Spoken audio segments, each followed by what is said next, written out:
और बहुत अच्छा है मैम, लोग परिवर्तन की तरफ हैं। ये दोनों पार्टियों ने पिछले 22 वर्षों में लोगों को ठगने के अलावा और कोई काम नहीं। धन की पोटली दी जा रही है, कहीं पे शराब की पेटियां पहुंचाई जा रही हैं। आज हम जा रहे हैं तो लोग हमें एक उम्मीद से देख रहे हैं। 14 फरवरी को मैक्सिमम नंबर ऑफ जो वोट्स होंगे वो झाड़ू के पक्ष में।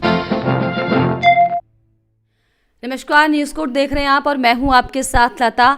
उत्तराखंड विधानसभा में अब मात्र कुछ ही दिनों का समय बचा हुआ है। ऐसे में बीजेपी और कांग्रेस के बाद अब आम आदमी पार्टी भी हालांकि मैदान में है और अपने आप को तीसरे विकल्प के तौर पर उभारने की कोशिश पूरी कर रही है। लेकिन किस तरह की तैयारियां अलग अलग विधानसभा क्षेत्रों में आम आदमी की पार्टी की हो रही है, ये तमाम पहलुओं को हम खोजने की कोशिश करें। और इसी कड़ी में अब हम लोहाघाट पहुंचे हुए हैं, जहां पर लोहाघाट से आम आदमी पार्टी के प्रत्याशी राजेश बिष्ट जी हमारे साथ में मौजूद हैं, जिनसे हम सीधे बातचीत करेंगे और ये जानने की कोशिश करेंगे कि अब जो माहौल लोहाघाट में चल रहा है, किस तरीके की कांटे की टक्कर भारतीय जनता पार्टी और कांग्रेस में चल रही है। ऐसे में आम आदमी पार्टी खुद को कहां देख रही है और किस तरीके से यहां पर जो सत्ता में काबिज होने का सपना आम आदमी पार्टी देख रही है, कितना मूड जनता का यहां पर उन्हें लग रहा है, सीधे हम बातचीत कर लेते हैं। सर, बहुत बहुत स्वागत आपका पहले मैं करना चाहूंगी। Thank you so much ma'am. जी, तो सर, जिस तरीके से आम आदमी पार्टी पहली बार विधानसभा चुनाव उत्तराखंड में लड़ रही है और अगर मैं खासतौर पर लोहाघाट की सीट की बात करूं तो सर क्या माहौल आपको यहाँ पर दिख रहा है?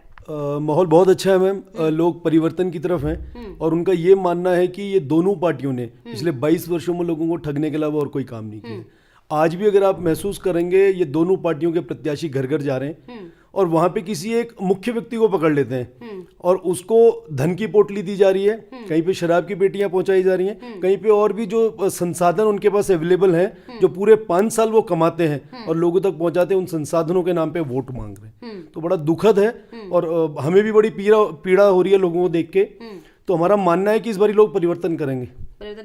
चलिए, अब 10 साल सिटिंग एमएलए पूरन सिंह फर्त्याल जी थे, तो उनके अगर कामों के आकलन के बारे में हम बात करें तो 10 साल में आपको क्या लग रहा है कि काम कुछ हुआ है? आम आदमी पार्टी अगर आती तो क्या कुछ काम और बेहतर करने की कोशिश करेगी? देखिए, 10 साल के जो काम है, अगर मैं दोनों कार्यकाल की बात करूं, सिटिंग एमएलए साहब की भी और इससे पहले जो कांग्रेस के एमएलए थे, काम की तो इन्होंने अगर मैं कहूँ गंगा बहाई हुई है। गंगा इसलिए बहाई हुई है कि आज भी 50-50 साल से सड़कों में डामर नहीं है। आज भी 70-70 साल से गांव तक सड़क नहीं पहुंच पाई है। आज भी बच्चों के स्कूल बंद होने के कगार पे हैं, घर पे पानी नहीं पहुंचा है। तो इससे ज्यादा विकास ये और क्या करेंगे? तो इनसे उम्मीद भी हम कुछ नहीं कर सकते। रही हमारे मॉडल की बात, दिल्ली अपने आप में एक बहुत सेट एग्जाम्पल है, पॉजिटिव एग्जाम्पल है, जो लोगों के लिए काम करके दिखाया है और उसी उम्मीद से उत्तराखंड में भी काम करके दिखाएंगे। चलिए, दिल्ली मॉडल की आपने बात करी सर, तो दिल्ली मॉडल की अगर हम बात करें, आप दिल्ली मॉडल के तर्ज पर उत्तराखंड मॉडल को बनाने का सपना दिखा रहे हैं उत्तराखंड की जनता को, लेकिन दिल्ली मॉडल क्या पहाड़ों पर अप्लाई कर पाएंगे? क्योंकि दिल्ली का जो अगर हम भौगोलिक स्तर देखें, आर्थिक स्तर देखें, बहुत अलग है पहाड़ों से। तो ऐसे में चैलेंजिंग बहुत ज्यादा है सर, ये जो कमिटमेंट आम आदमी पार्टी कर रही है। देखिए, 2 से 3 चीजें बड़ी इंपॉर्टेंट है लाइफ में। सबसे पहले हम बिजली पानी को इंपॉर्टेंट मांगते हैं। उसके बाद अगर हम माने कि बच्चों को शिक्षा, एजुकेशन और हेल्थ की बात अगर करें, कोई ऐसी चीजें नहीं है जिसको भौगोलिक स्थिति रोक सकती है। अगर सरकार की नीयत अच्छी है, अपने घर भरने की अगर नीयत वो खत्म कर दे, लोगों के लिए काम करने का मन बनाए, तो ये सारी परिस्थितियां सम हो सकती है। लेकिन इन पार्टियों ने इसको विषम कर दिया। विषम इसलिए कर दिया, बजट हर एमएलए का कॉमन है। मेरे ख्याल से उत्तराखंड में बजट ज्यादा भी है। दूसरा, ये सीमांत इलाके हैं। इन सीमांत इंटरनेशनल बाउंड्रीज को जो चीजें टच कर रही हैं, यहाँ के बजट थोड़े से और एक्सेस आते हैं। अब इस बजट को यूटिलाइज करने की बात है। अगर मैंने 5 साल के कार्यकाल में अपना ही घर बड़ा करना है, 5 साल के कार्यकाल में मेरी गाड़ियां ज्यादा होनी चाहिए, 5 साल के अंदर अगर मैं पैसा इसलिए इकट्ठा करूं कि चुनाव के टाइम पे वोट खरीद सकूं, तो काम नहीं हो पाएंगे। अगर मैं ये मन बना के चलूं कि मुझे स्कूल अच्छे करने हैं, अस्पताल अच्छे करने हैं, रोजगार के लिए संसाधन लाना है, तो पैसे अपने आप यूटिलाइज हो जाएंगे। तो फर्त्याल जी ने स्कूलों के लिए, अस्पतालों के लिए, सड़कों के लिए यहाँ पर कुछ काम नहीं किया? मैम, ये मैं अपने मुंह से क्या कहूँ, क्योंकि पॉलिटिकल पार्टी हूँ, मेरे मुंह से तो हर बात विपक्ष के उसमें ही जाएगी कि यार ये तो हमारे खिलाफ है। ये तो आम जनता रो रही है, पीड़ा में है। अगर हम वहाँ पे जा रहे हैं और लोग हमें अपनी पीड़ा बता रहे हैं, तो कुछ सोच के ही बता रहे हैं। और अगर इन्होंने काम किया तो आज इन्हें पैसे बांटने की क्या जरूरत है? ना बांटे पैसे, काम के नाम पे वोट मांग के दिखाएं, ना गाड़ियों में भर भर के शराब की पेटियां ले जाएं। आज हम जा रहे हैं तो लोग हमें एक उम्मीद से देख रहे हैं, आम आदमी पार्टी को एक बेहतर विकल्प मान रहे हैं। तो इसकी वजह इसलिए है कि हम वहाँ पे स्टैंड इसलिए कर रहे हैं क्योंकि दिल्ली एग्जाम्पल सेट करके दिया है और लोगों को ये उम्मीद है कि अगर दिल्ली की तर्ज पे काम होगा तो अच्छा काम होगा। चलिए, शिवराज सिंह चौहान भी यहाँ पर आए, मध्य प्रदेश के मुख्यमंत्री। वो ये लगातार यहाँ पर कह रहे हैं कि पूरन फर्त्याल जी ने बहुत बेहतर काम किया और आम आदमी पार्टी के नेता जो सपने दिखा रहे हैं वो सिर्फ सपने ही होने वाले हैं।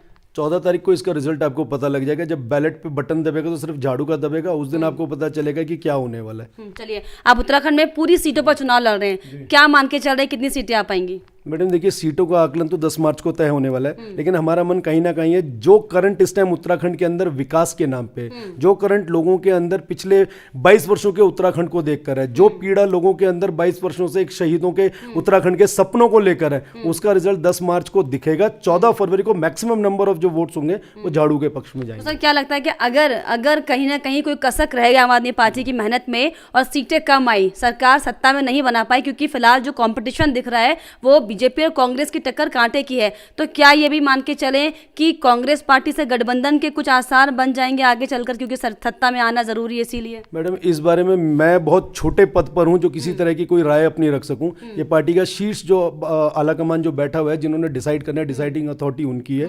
रही हमारी बात, कोई कसक जैसी कोई बात नहीं है। जनता काम करने वाली पार्टी को देखना चाहती है, ईमानदार पार्टी को देखना चाहती है, अपने हितों के काम करने वाले लोगों को मौका देना चाहती है। तो मेरा मानना है कि पूर्ण बहुमत की सरकार हर हाल में बनेगी, कोई गठबंधन जैसी चीजें अभी कहीं पे भी नहीं है। पूर्ण बहुमत कॉन्फिडेंस में बहुत ज्यादा आम आदमी पार्टी लग रही है। वो इसलिए लग रही है क्योंकि वो काम करना जानती है, राजनीति नहीं आती है, काम करना जानती है। दिल्ली एग्जाम्पल आपके सामने है। लेकिन इसके पहले भी लोकसभा चुनाव में भी आम आदमी पार्टी उत्तराखंड आई थी, लेकिन मुंह की खानी पड़ी थी। सर नहीं, देखिए, लोकसभा और इसकी विपरीत परिस्थितियां होती हैं।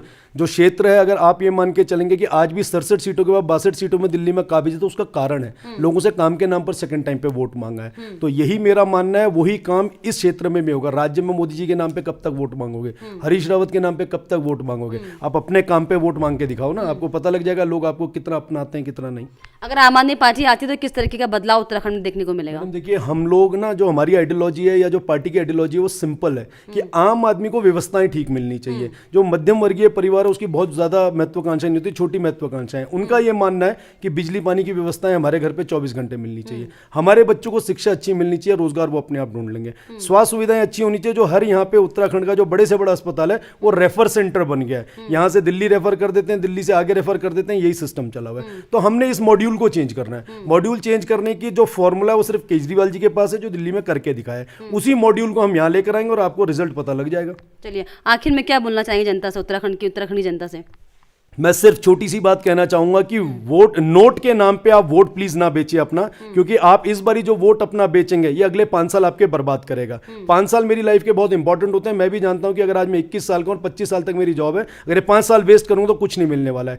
इस बारी काम के नाम पे वोट दीजिए। अगर ये विधायक दोनों पार्टी के आपके पास काम के नाम पे वोट आते हैं और इन्होंने काम किया है, बेशक इन्हें आप वोट कीजिए, हमें कोई आपत्ति नहीं है। अगर इन्होंने पिछले 22 साल में काम नहीं किया तो आपको परिवर्तन के लिए झाड़ू का बटन 14 फरवरी के दिन जरूर से जरूर दबाना चाहिए। चलिए, 14 फरवरी को झाड़ू का बटन जरूर से जरूर दबाना है, ये कहना है राजेश बिष्ट जी का, जिनका साफ तौर पर ये भी कहना है कि दिल्ली मॉडल की तर्ज पर उत्तराखंड पर काम किया जाएगा। हालांकि तमाम बड़े बड़े दावे और वादे इस वक्त उत्तराखंड से लेकर अलग अलग राज्यों में तमाम पार्टियां कर रही हैं, लेकिन ऐसे में ये देखने वाली बात होगी कि जो 14 फरवरी को उत्तराखंड की जनता जो तमाम नेताओं की किस्मत का फैसला करने वाली है, उसका नतीजा 10 मार्च को आखिर क्या आता है और कौन से पार्टी के नेता को जो उत्तराखंड की जनता है वो अपने अपने सिर पर बैठाती है और उत्तराखंड में सरकार बनाती है। लेकिन फिलहाल आपको ये बातचीत कैसी लगी हमें कमेंट बॉक्स में जरूर बताइएगा। साथ ही साथ हमारे चैनल को सब्सक्राइब करना भी ना भूलें।